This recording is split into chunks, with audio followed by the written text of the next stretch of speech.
এখন liquid fund কেমনও কি? দেখেন লিকুইড ফান্ড এরকম ডেট ইনস্ট্রুমেন্টে ইনভেস্ট করে যার ম্যাচুরিটি ৯১ দিন বা ওর থেকে কম দিনের। এর মানে এটা কখনোই না যে আপনার রিডম্পশন ৯১ দিনের মধ্যেই হওয়া লাগবে। এর মানে ফান্ড এরকম ইনস্ট্রুমেন্টে ইনভেস্ট করতেছে যার ম্যাচুরিটি ৯১ দিনের মধ্যেই হওয়া লাগবে। আপনি ওর ভিতর বছরের পর বছর টাকা রাখেন, বিশেষ করে এমন কেউ রাখে না। কিন্তু আপনি রাখতে পারেন। কারণ আপনি যদি টাকা বের না করেন তাহলে মিউচুয়াল ফান্ড যেটা লিকুইড ফান্ড আছে ওটা একটা ইন্সট্রুমেন্ট বেচবে যেটা ম্যাচিউর হবে। আবার নতুন করে আরেকটা কিনে নেবে। তো কন্টিনিউয়াসলি আপনার টাকাকে ইনভেস্টেড রাখতে সক্ষম হয়। কি ধরনের ইনভেস্টমেন্ট হয়ে থাকে এটা?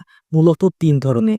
প্রথমত ট্রেজারি বিল। এটা গভর্নমেন্ট ইস্যু করে থাকে। এর জন্য একে সবথেকে সুরক্ষিত হিসেবে ধরা হয়। দ্বিতীয়ত সার্টিফিকেট অফ ডিপোজিট। একে ব্যাংক ইস্যু করে থাকে। তো মূলত ব্যাংক ইস্যু করে থাকে একে। এর জন্য একেও সুরক্ষিত হিসেবে ধরা হয়। কিন্তু হ্যাঁ, গভর্নমেন্ট ইস্যু সিকিউরিটিজ থেকে একটু বেশি রিস্কি, কিন্তু অনেক বেশি রিস্কি না।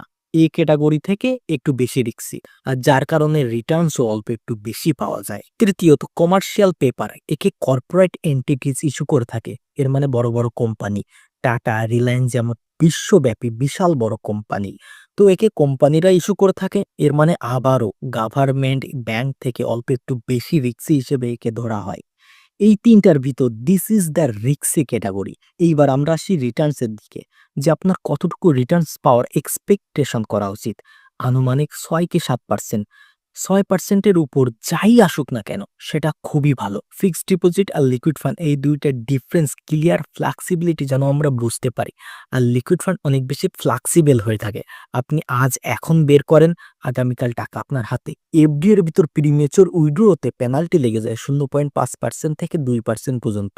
আর আপনি এটা সঠিকভাবে সিদ্ধান্ত নিতে পারছেন না যে আপনার টাকার প্রয়োজন, দরকার কবে, কখন হবে আপনার জীবনে। তাহলে আপনি সঠিক ডিউরেশনের এফডি করতে পারবেন না।